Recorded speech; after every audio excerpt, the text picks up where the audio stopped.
Welcome to the Tactical Dent Tech Podcast. You are now part of a small underground movement of dent technicians from all over the world. We are on a mission to change our industry with innovation, intelligence, and skill. But because we don't rely on an insurance company to steer customers our way, we need to do things different. We need to do things smarter. We do that through a network of technicians that we call the Tactical Tech Movement. Now let's get this revolution started. Hey, what's up, everybody? John Hiley here with Angela Hiley and the Tactical Dent Tech Podcast. My hair looks like poop. I don't even know what she's talking about. I don't know. I don't even know what she's talking about. I need to go get Can it some of done. you guys relate with this shit where your girl looks up and says something looks like shit and you can't even really like tell that it looks any different from any other time? I don't know. I mean, it's incredible that not feeling it. I need to go get like it women did. are so particular on the way that they look. I need to go that- get my hair did. I mean, you see me saying my beard's fucked up? No, I wouldn't let your beard fucked up. Maybe it's something to do. It's because my roots need to be touched up. It's that blonde hair and that grayness. You know, that's like. Well, everybody, most of you guys are podcast listeners anyway. Hey, what's going on, James? What's going on, Sorry John? that we haven't been here the last couple weeks because, like, we were supposed to do one podcast and we didn't because Angie got pissy, really pissy, and then we got back from Utah on Sunday. Yeah. So, yeah, she got pissy. We came over here. She started out talking all kinds of shit about how, like, I don't keep the place clean. And I was like, this place is fucking dirty. I've got all these kids working for me, you know, which is my son and his and Nate, you know, and, you know, I'm catching all kinds of shit from her about all this and that. Oh, and busy. We just up and left. You know what I mean? Like one of them moments. I'm sure you guys have been there. Yeah. Crazy ass fucking woman. And then I started my period the next day, so that made complete sense. Yeah. That's why. Whatever. John has to deal with it once a month, every month. Yeah. So you know what's up. Hey, what's going on, Danny? What's up, Dave? What's up, Justin? What's up, John?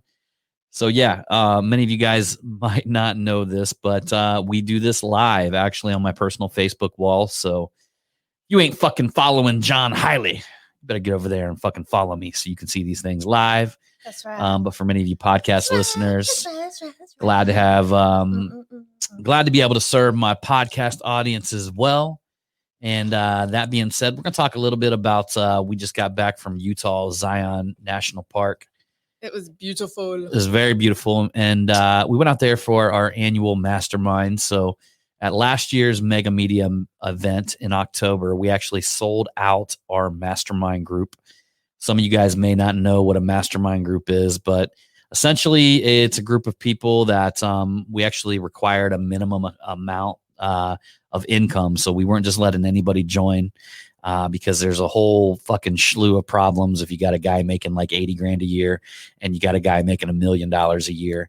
And you try to, I mean, there's two completely sets of fucking mindset problems, things like that. So basically, these are all upper income individuals in the paintless dent removal industry. Some of them have multiple services. Actually, some of them, especially since they started working with us with the last year, have blown up and opened up, you know, doubled the size of their facility, added on multiple different services. Like pretty much everybody in the group has just completely exploded within the last year. Some of them, some of them doubling in size. Yeah. You know, some of them just actually Cole and Michelle. It's not a secret that Cole and Michelle are a member of our mastermind group, and shit, they got it to where their entire business is automated, and that's one of the that's the $1 million people's problems. You know what I mean? The $1 million people problem is like, how the fuck do I get away from this thing I created and not have to like drive myself crazy and work all the time? So that's the $1 million problems. And we actually inside of our group, so I knew that was a problem. You know, inside of our group after, you know, I always check everybody in, get a phone call with everybody, you know, set some goals, things like that. But I knew that was a problem. And so I ended up reaching out to a lady named Wendy Takaharo, which I actually hired her to come into the group. And she's like one of the world's best system experts, a lady out of Australia. It's kind of funny because I listen to like system. I'm like that weird dude who listens to System Expert podcast, you know, because I'm into that. I create systems. I want shit to like fucking run on its own. And Wendy was always on these podcasts, so I actually just picked up the phone one day and called her. And of course, we set up a time and ended up getting on the phone. And then I brought her into the group. And then we create webinars and stuff like that, teach people how to systemize their business. Cole and Michelle fucking took it all to heart, learned it, did it, and it's going phenomenal for them. And then again, we got other people that are like just doing all kinds of shit. So we all meet up. We have meetings every 2 weeks, digital meetings like on Zoom or some shit. And because of COVID-19, this is literally the first time we have been able to meet up. Third time's a charm. Yeah. So we tried 3 times, like literally. So right when COVID happened, I had a place booked in Miami. This place was like a fucking mansion on the water. I mean, it was just laid out, beautiful chandeliers. Like you were walking into like fucking Scarface's house is basically what it was. And so here comes COVID-19, bam, like everybody was like, that's when it first started happening. And we were all worried that travel bans were going to happen. Like everybody was fucking, I told everybody like the last minute, I'm like, I'm going, I don't give a fuck if I'm the only person in the house. And then of course, once everybody else bailed out, I ended up bailing out too, Well, there were no places that were open. Yeah, they closed the beach down, all kinds of shit back then. And then we tried to do it. So me and Mike was going to speak at the Mega Media event. No, Mobile Tech Expo. Oh yeah, I'm sorry, the Mobile Tech Expo. So always speak. Yeah, so we were supposed to speak at the Mobile Tech Expo, and we got with the group, and we're like, so guys, when you want to replan this? And basically, everybody came to the conclusion, let's do it around the MTE, so we can have it there. We can hang out with people, have a good time. Do it at the Mobile Tech Expo, and then we'll have the house. We'll come back. We'll do our mastermind. Well, fucking Mobile Tech Expo got canceled. And then when that happened, nobody wanted to go to Vegas. Everybody's like, Vegas sucks. So it's quite the blessing because like literally then we finally decided on Zion National Park. And many of you guys knew that me and her was out there in July. So we just fell in love with the place. So I'm like, I wonder if they got an Airbnb that's big enough. And like Danny El Spania just commented, and he was talking about how beautiful the place was. It is. But the place that we got was fucking laid out. I mean, it was like 9 bedrooms, 9 baths. I never been to a home that had like as many full baths as it did bedrooms. So and it had like half baths and shit everywhere. It had full blow basement, kitchen downstairs, walkout area. It was right up next to like one of the most beautiful fucking hikes that had the most beautiful look out of all of Zion Canyon. And but wait a minute, you guys want to hear a good story? This was like the best part. Let's hear it. So when we were at the Cable Mountain Lodge, it was me, John, Cole, and Michelle. We were feeding the deers. They were eating popcorn. Yeah. The deers came up to us, and if you got popcorn, they love that shit. Mm-hmm. They will like gently lick your hands while they're eating. It is like the most. I was telling everybody, I was like, I feel like Kenny off of Half Baked when he's like feeding the horse. Yeah, it's a diabetic. Yeah, so we were able to do that, but we ended up, first we stayed down at the Cable Mountain Lodge, which is in like the most beautiful town ever. It's a little town called Springdale. Yeah. That's sitting down in the canyon at the entrance of Zion National Park. If you guys haven't been there, man, you've got to go. It is fucking incredible. I mean, even Mike was skeptical because, he lives in San Diego, and you know how California guys are. They think San Diego is the most beautiful thing in the world. Well, he gets out there and he's like, even his kids are jealous. And you know what's up whenever like, cause Mike's kids, if he shows them something and like want to go here, they like won't say nothing if they don't want to go. He said he was getting all kinds of text back and they were like giving him the jealous eyes and stuff like that. Like the place is absolutely, absolutely incredible. Tell everybody what you did in that store. Oh yeah. So here we are. We're in downtown Springdale. And apparently Michelle had to come back to this. They have all these like little like Indian art and jewelry and type stores where they sell anything from like carved rock to like handmade knives to like all this shit that they sell in these places. Yeah. So Cole and Michelle went in one that was like right down from the lodge. And we knew, we remembered like what was on the door because me and her went in there last time. Yeah. And the lady had on the door, it said mask required, but shirt and shoes are optional. So we pull back up in front of there and Michelle goes in to pay the lady. Yeah. And I'm like, fucking watch this, guys. Yeah. Throw off my shirt. Yeah. Throw off my shoes. Put like one of them fucking pull over your head masks on, you know? Walked in that bitch and was just walking around the store, no shirt on, no shoes on, you know. Ladies fucking like Michelle's back is turned from me. Lady looks over and sees me and she's like, oh my God. Like her eyes about pop out of her head because all she sees is this fucking mammoth of a tattooed dude like walking through her store with like no shirt, no shoes, but a mask on. Michelle thought that the place was about get that robbed. time. About that time, Michelle like looks back and Michelle just loses it laughing. And the lady has like that real awkward laugh for a minute, but then she looks at Michelle. Michelle starts looking back at me and laughing. Then I start laughing, and then she starts laughing because she realized I'm not just some crazy fucker that went in there, you know, no shoes, no shirt, and with a mask on. So, yeah, it was. So that was actually we went out 2 days ahead of time. And Craig and Lisa came out. Craig Dyer and his wife Lisa came out. And then Michelle and Cole both came out a couple days early. And we were all staying basically in that same proximity down there. So we actually spent a couple nights, just us six, going to different restaurants or, you know, we met Craig and Lisa within 20 minutes of getting there. Yeah. And went to one of our favorite little hole in the wall restaurants. Here's the way downtown Springdale is. You're not going to see a fucking Wendy's. You're not going to see a McDonald's. You're not going to see a Walmart. You're not going to see. No, unfortunately, there's not a Chick-fil-A. No. All you have is this little place with like little hometown grocery stores, hometown restaurants. You can walk everywhere. Little mom and pop stores. It's actually very refreshing to spend some time there. Yeah. Because you don't have anything that's like other than a Shell gas station that's decked out like a wooden store. You know what I mean? So they try to fit the theme of Springdale. Other than a Shell gas station, they didn't have anything down there that was out of the, you know, the corporate-y, you know, type look. It was just all like a hometown feel. Yep. So, you know, that's one of the things I love about the place. And then once we got the Airbnb set up, which was like, again, it had to been a 7,000 square foot house. I mean, but that was on the top side of the mountain. So the way Zion National Park works is you start off driving through the bottom and you roll into this thing that looks like fucking Jurassic Park mixed with like Narnia. Yeah. And you're driving through there, right? And you're driving through, and then all of a sudden you look up and you're like, what the fuck are all them little things doing up there? And they're like, oh my God, they're cars. So you like literally the whole time you're driving up a mountain while you're inside of this beautiful canyon. And it takes like about 45 minutes to get through Zion's National Park. Yep. But by the time you get through it, you're at the very top of the park, meaning that you're at the top of the mountain. And then that is where we stayed. We were actually down a couple roads.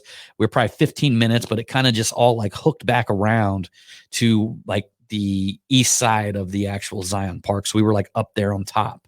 Yes. Ended up staying at the Ponderosa Lodge up there. And, of course, me and Craig, first thing, we go try to score some golf carts. And they didn't have none right then, but a couple hours later, we came back. They had a couple golf carts for us. We ended up going to the grocery store, buying dinner, buying breakfast, buying just food for the whole weekend. And it was absolutely incredible. The Mastermind event was awesome. Me and her got in first, so we got the master bedroom. And big old walk-in bath shower thing. The shower and that bathtub was really nice. But like I took a bath, but that bathtub probably needed at least a good 45 minutes to like completely fill up before getting in there. That thing was huge. Yeah. So Danny just asked me how I heard of that place. You know, when I was a kid, I still remember like my buddies talking about Zion National Park. A lot of my buddies were like these dreadlock wearing, drug dealing hipster dudes. You know, I was friends with them and black guys. You were a dirty hippie when I met you. Yeah, for real. So I had John a mixture of like hippie. Gangster, dirty hippie thing going on, and a lot of them went through there when they were going up to. Some of them would go live in Yellowstone for a while, and I just always remember hearing them talk about the Zion National Park, and It's absolutely incredible. You spend some time there, it's so weird though. It's like one of them things where it's so little downtown home, salt of the earth type feel. It makes me wonder if you could live there without eventually getting bored. I don't know. I guess if you were all up with all the hiking, because you can, endless places to explore. Yeah. You know what I mean? Because but you don't have like a fucking mall. I mean, you could drive to St. George, but it's like anything's gonna be like an hour away. You just got little hometown. I mean, even the bank is like the size of this room that I'm sitting in right here. I mean, the bank is like this little tiny, the post office is like this little tiny thing. The grocery store is like they had a couple little grocery stores in town. Killer restaurants everywhere though, with nothing but like, they had this one restaurant we went to, had authentic Mexican food, was fucking amazing. We went to a steakhouse. We went to one of our favorite, which is a Spotted Dog Cafe. We end up getting the wild game buffalo elk meatloaf. That was really good. Which is absolutely fucking insanely good. Delicious. So let's talk about that hike. Just had a great weekend. Yeah. So go ahead, talk about it. I thought you don't want to talk about it. Oh, well, yeah. Well, we told everybody I wanted to take a hike, and my whole idea to begin with was like, they had 3 trailheads off the top of that property. Right. And my whole idea to begin with was like, let's take the shortest one. Right. Well, we get to the front desk and we start talking to the girl, and I'm like, so what's up? Like, which one's the best? So she goes, well, the Lookout's the best. And I'm like, okay, well, how many miles is that? Well, she's like, well, that's 7 miles complete round trip. And I'm sitting here thinking like, fuck. I mean, I walk I do a weighted vest walk, meaning I take a weighted vest and put it on. And in the morning, I do a 45-minute walk for my 75 hard. And like that, literally, by the time I'm done doing my vest walk, I hit like 2.5 miles. So I'm sitting there thinking like, fuck, that's going to be easy. Ain't gonna be no big deal. Because, we're talking like 3.5 miles, like extra mile. Yeah. But it's all about the terrain, man. You know what I mean? That's what I found out. It's all about the terrain. And it was like the half of it was kind of on flat terrain, little ups and downs, few rocks. But as soon as you got past that, like some point, that 50% mark, you were going down hills, up hills, down hills, up hills. A shitload of sand. I mean, like you would hit sand, you would hit sand, you would hit different types of rocks, you would hit, just straight dirt. Yes. You would hit like red earth, like whatever, that probably got clay or some shit in it. Yeah. As you would go into skinny paths and big wide paths. And I mean, so it ended up like to the point, like when we were getting there, I was like, holy shit, we're going down these steep hills. And I'm like, motherfucker, we're gonna have to walk back up this. And I see people coming our way, like can't even hardly breathe coming up these things. And I'm like, but then you'd have like older people walking. Next thing you know, an older lady come walking by. And I'd be like, I look at everybody because, I'm in good. I'm good, man. I'll make it up and down them hills. But I looked at everybody. I was like, don't you complain again. Because we had, you know how it is. I mean, when we're doing it, some of the folks with us weren't used to that type of. There was a lot of sucks. I'm doing 75 hard, and it still was like, there was times I was like, motherfucker.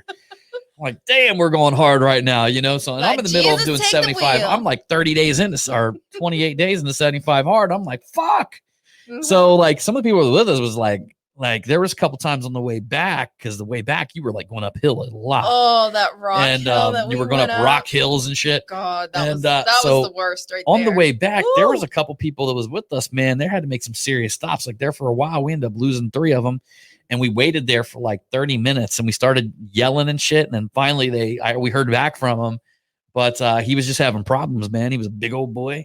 And was having problems getting up and down them hills without taking breaks. He had asthma too, though. And he had asthma too, so it's like one of them things where. But he did it though. We all did it. But it was fucking like stupid beautiful, and it's so funny because as you're walking along that trail, people would come walking beside us, and they would all say, "It's worth it. Keep going. Yeah, it's worth it. Keep going." Yeah. And at one point, like we're only halfway through, and we asked this group, we're like, so how far are we? They're like, they just started laughing at us. They're like, you got a ways to go. So I mean, there was people, we would get a little discouragement, and then all of a sudden then they would look and be like, but it's worth it. Yeah. And the truth is, it Worth the was climb. fucking worth it. I mean, It like the was. pictures you guys seen on my Facebook wall was not shit compared to the way Like, that it looked when you got up there. Yeah, seeing it in person. I mean, it was just absolutely like, incredible. "Oh!" Absolutely incredible. I mean, looking off the edge of the mountain. And the crazy thing is, we're up on this side of the park, and you can see what's called like Angel's Landing down there in Zion. And then you could see they got a shuttle trail that takes you to all the different, the different hikes that are in the park. But we're actually in a hike that's not even that well known about, because in the park, you got to be walking with like hundreds of people, right? Yeah. Up there, like you wouldn't see somebody for 5 minutes at a time, and then you'd see a couple of groups come by, But it was nice though. It was nice. You know what I mean? Very, very nice. So, and then we got up there was probably like 15 people tops, and we were probably there at like peak time that people would get there. Yeah. So, all in all, John was even a scaredy cat, like looking over the thing. I honestly don't like, I can't do this. I don't really like heights. But the weirdest thing is I have a height problem. I had no problem whatsoever. Like me and James like, all you gotta do is just get down on your knees and then crawl over there. And it was just like, it was breathtaking looking down there.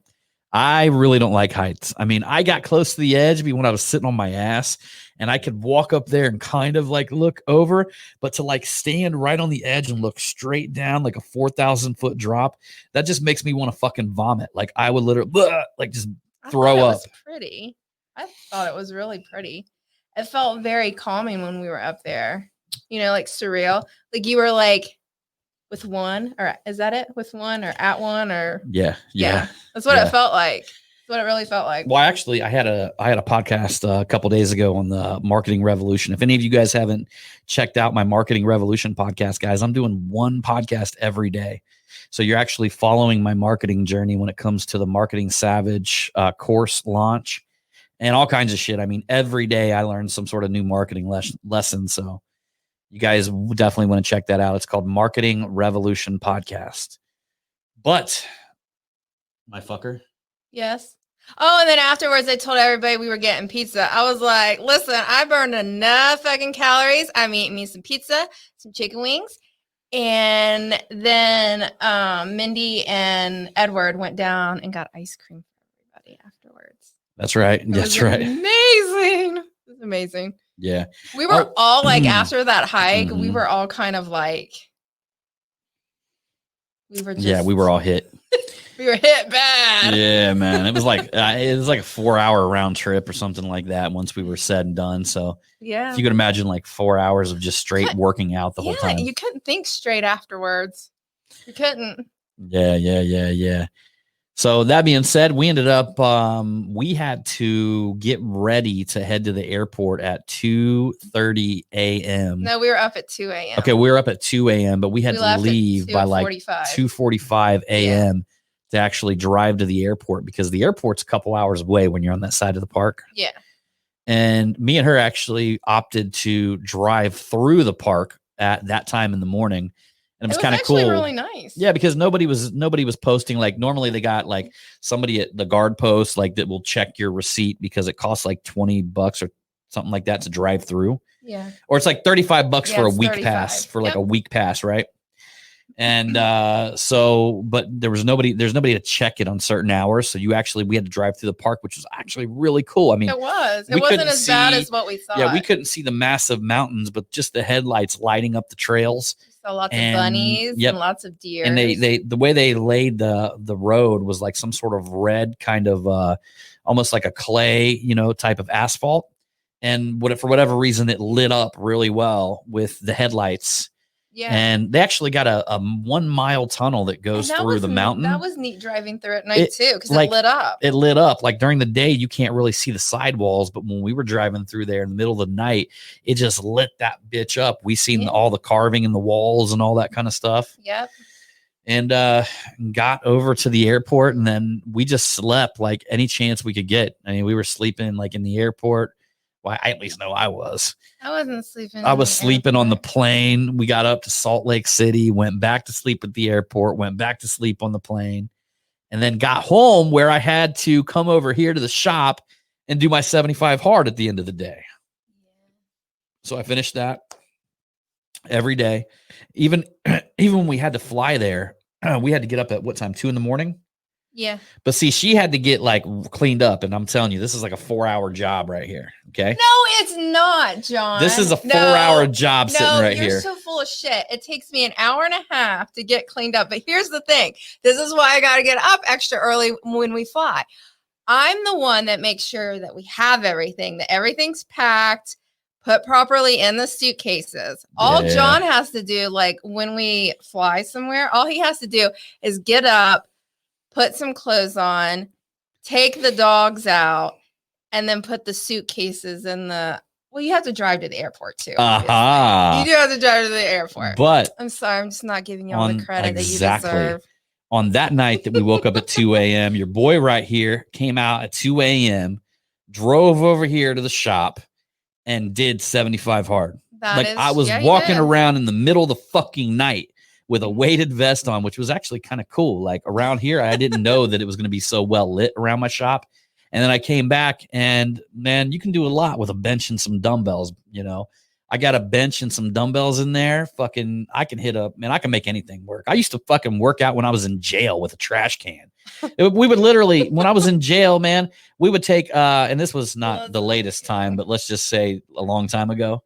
Yeah. We would literally take a damn, probably like a 50-gallon trash can, and we would take it over to the shower and fill it up with water, and you'd have a handle on the trash can. You would use it for fucking lifting and shit like that, you know? So, I mean, you can absolutely make anything work. Yep. He was even lifting rocks when we were out there in Salt and when we were in Zion. Yep. Yeah. So yeah, what I would do is, man, because they don't have a gym out there. No. Cable Mountain Lodge didn't have a gym. I know probably some of them other hotels did, but I wouldn't stand at them other hotels. So I basically just went on, like, you'll find little fucking trails everywhere. And wherever you go out there, the one thing you'll find is fucking rocks everywhere. Rocks are everywhere. So while I was there, man, I'd go pick up, 25, 35, 45-pound rock, and I would just grab one. It was like V-shaped, and I would do curls with it. Then I'd take it, put it behind my head, and I would do, triceps with it. Serious too. When I would do like lunging with it and do your lower chest with it and shit. I would hold one side and do my shoulders, and then switch to the other side and do my shoulders. I mean, you can do it. Doesn't matter. It's fucking weight.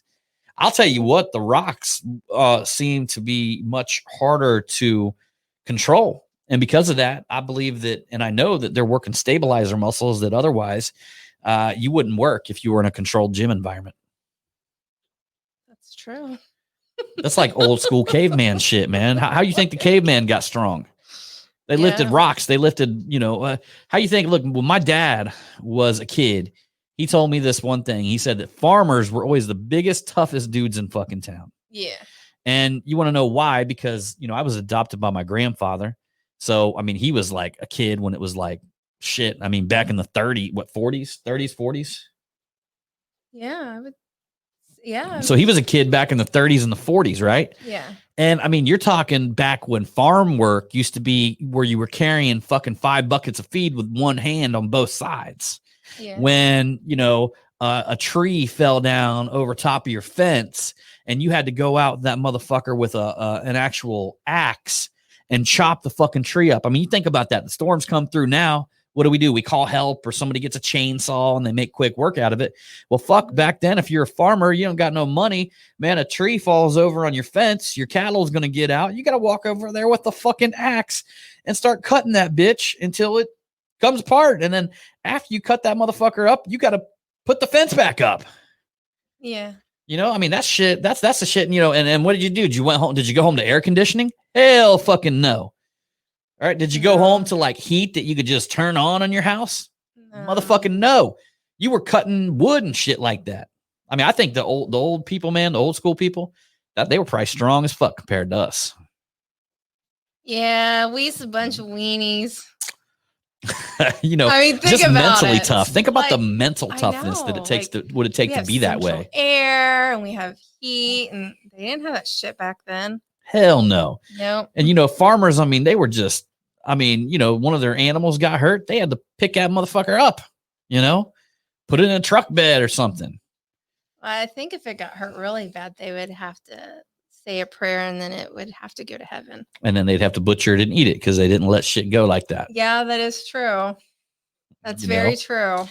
So yeah, my dad used to talk about that. So funny. My dad talked about back when he was growing up in Kentucky. He actually talked about how they had this big old teacher. He said she was about 400 pounds. And he said that she had arms on her like a fucking. She said she looked like a fucking front lineman, like a football player, you know. And she had arms on her like a fucking, like a big old fucking. I don't even. She had fucking giant arms on her and shit, like 400 pounds, right? And she said that this is how fucked up it was back then, guys. You're about to hear how fucked up shit was, like back when my dad was growing up as a kid. So every time they missed a spelling word, because he was always good at spelling, I always be like, how's he get so damn good at spelling? Like he could spell anything. He could spell and it was because of this 400-pound teacher that he had. And every time you missed a spelling word, she'd give you a whack. Okay. Yeah. And he always told me, I guess they had a young man in his class, and I still remember today. His name was Tommy, and he was mentally disabled. Tommy, okay. So I don't know, maybe he had Down syndrome or something like that. But back then, they didn't separate kids. You know what I mean? Like old Tommy went to school with everybody else. There wasn't any special classes or anything like that. So everybody in the class loved old Tommy. You know, is what my dad told me. He said, but every week he would miss all 20 spelling words, and he'd have to go up there and get 20 whacks, right? And so, this is what they used to. This is where it's kind of fucked up back in the day. It's like, how the fuck you couldn't figure out this kid? But anyhow, this is beside the point. The story is kind of funny. And so Tommy was up one week to go get some whacks, and like everybody knew Tommy's gonna get his 20 whacks, right? And they ended up talking old Tommy into putting a book down the back of his pants, like like to curve to his ass or whatever, some book behind his pants. And I guess the teacher went to take her first whack and cracked it. And my dad said it sounded like a shotgun went off in the room. And the whole class started laughing. Well, old Tommy started laughing. And I guess when Tommy started laughing, he'd start slobbering. And he ended up slobbering all over her paperwork on her desk. Pissed her off. He said they lined up the whole class and beat them all, gave them all Tommy's whacks. Oh my. So they each got 20. And the reason, yep. And the reason why I knew about the whole farmer thing is because my dad talked about this. He said, I guess if you got to the point to where she couldn't handle you, they'd send you down the road to walk to the principal's office. And he was an old farmer. And dad said that he was built like a bodybuilder. Oh my. And if anybody got fucking whacks from this guy, he said, you'd be fucking walking sideways for a week. I'm sure old Tommy got waxed from him too. Let's just be all thankful that, people have. They don't do this shit in school anymore. They were still whacking kids when I was in school. I never got whacked. I was fucking terrified of that thing. I mean, I was only probably in I think I was in second or third grade when they finally stopped doing that. Oh. Huh. I had a couple buddies. Actually, one of them's on my Facebook here. His name's Adam Cooper. And that dude got fucking shellacked all the time. He didn't even care anymore. They take him out, beat his ass, and come back in. It makes me wonder that if they would have kept that, I wonder if you would have been a better student in school. I probably would have. Once they got rid of the wax, I was like, shit. I look at Lace, I was like, they're going to kick me out? Oh, damn. So you're saying that if I get in trouble, they'll kick me out? So that means I don't have to wake up early? I don't have to listen to anybody? I get to hang out at home? Fucking sign me up. Let's get kicked out. God. Oh, goodness gracious. When did they kick you out of school? Just about every year. I got kicked out, and I don't remember. Did you drop out of school when you were in high school? Yeah, I dropped out of school when I was in high school. Yeah. What grade were you in when you dropped out? Are you talking about what grade I was in math, or what grade I was in for real? I mean, because I was in ninth grade math for a while, man. I didn't even. But wait a minute, I you had never to wait applied till myself. You turned 18, didn't you? Or did you drop? Or were you allowed to? I can't really remember. I mean, I think they might have let me. I was on this program for a little while where you could work half a day and then go to school half a day. And that was great for me because I was working for my dad at his car dealership, little old kind of hole in the wall car dealership. And even though he was paying me $4 an hour or something like that, but it was cash. I got a chance to go over there and just hang out with him most of the days. And he would have me do crazy shit though. He'd be he had a whole fucking a shed just packed full of hubcaps, because being a car dealer, you'd buy a car, it'd have 2 hubcaps on it or, 3. There was always missing a hubcap, right?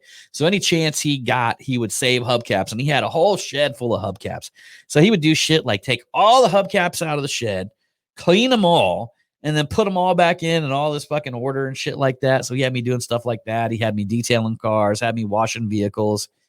My older brother got the coolest job.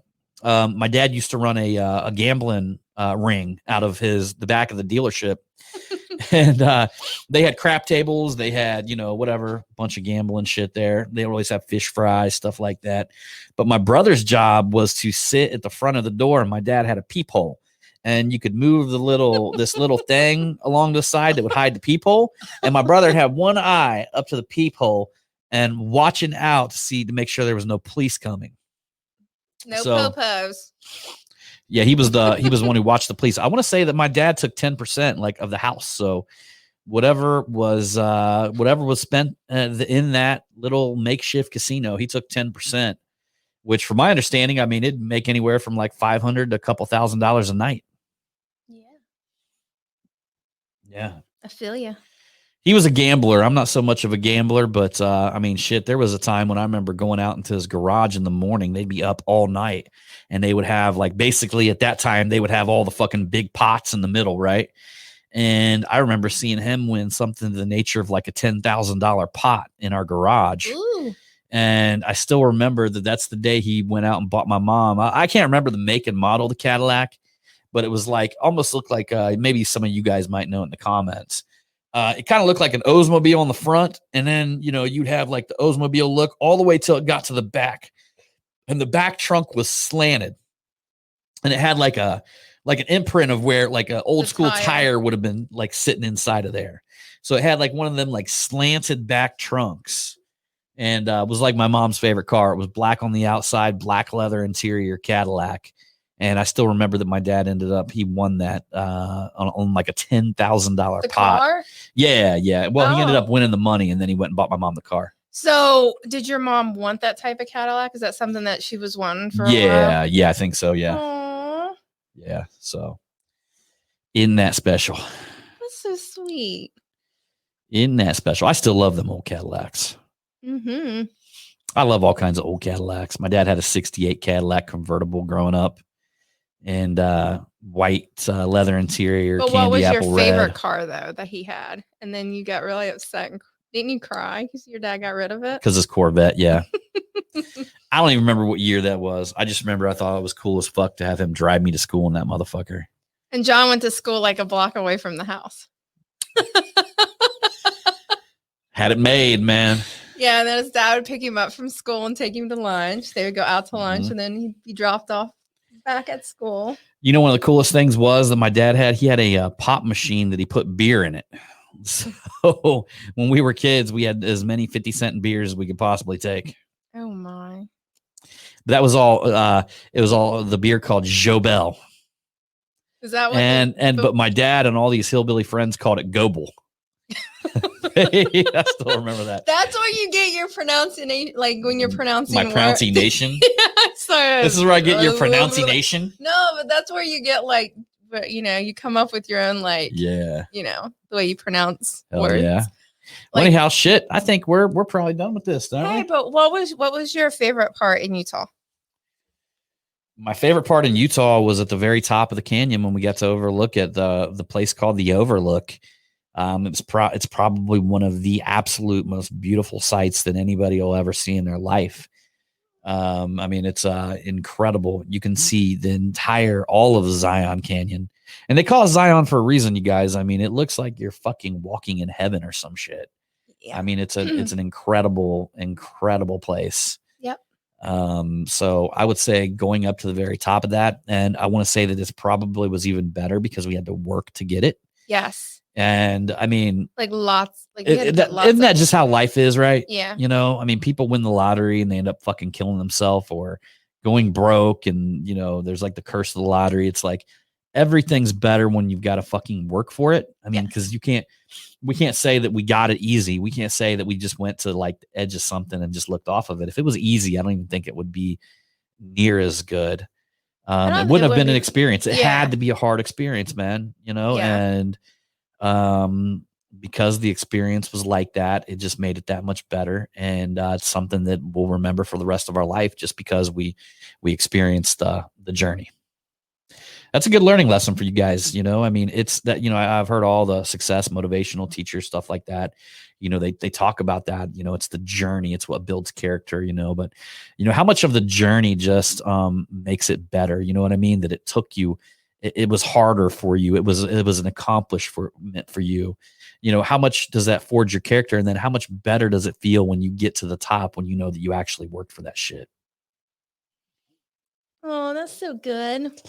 I see her over there about ready to tear up, huh? No, I'm keeping it together. Keeping it together. So anyhow, y'all, we're going to bounce up out of here because we got to go watch the first motherfucking presidential debate. Yes, and I don't even watch this shit, but Joe Biden and Donald Trump, we're going to have to talk about this a little bit later. You know what? I hope we didn't set the bar so low for Joe Biden that he'll exceed it because we set it at such a low level.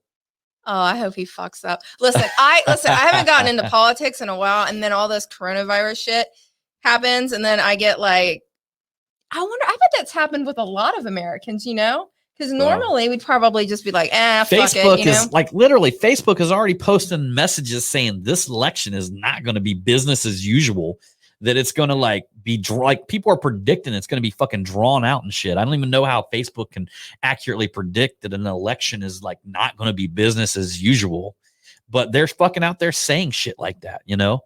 There's a lot of fucking people. There's a lot of media and fucking celebrity, The Rock fucking sides with Joe Biden. Is it because Joe smells what The Rock's cooking because he's giving him a little sniffy sniff? I don't know, but I don't know. I'm just saying. I think he might have sowed his soul. I was almost going to put on I almost threw on my fucking I got some clothes from The Rock.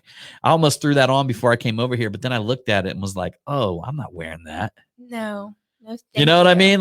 That's what that shit does. I'm like, because if I wear that, then I support The Rock, and he's a fucking hey, he has his right, man. He has the right to stand up, do whatever he wants. But that was a fucking surprising one. I honestly don't think that he spoke to his audience very well on that one. No. Meaning that, he's supposed to be somebody who's for police and military and shit like that. And then he comes up in support of the fucking party that's trying to burn the whole fucking country down, and wants to defund the police and hates the military. It just doesn't make any sense. It just makes him look like a bitch. Yes, so we shall see what these debates will be like, if they are going to be fun. I hope they make me laugh, because normally I don't watch this shit. So they best be giving me a good laugh. I'm going to have my popcorn out. I'm going to be drinking my last bottle of water for 75 hard today. Yeah. We're ready for it. And I got to get my ass up at 4 a.m. And you know what? The first debate is here in Ohio, in Cleveland, Ohio. Yeah. Hell yeah. Yeah. But anyhow, everybody, we appreciate you for coming along on this Tactical Dent Tech podcast. And as usual, we're going to see you on the next one. Remember, bang, bang. Pew, pew. Oh, I remember. It's all about the motherfucking hustle. Honk, honk.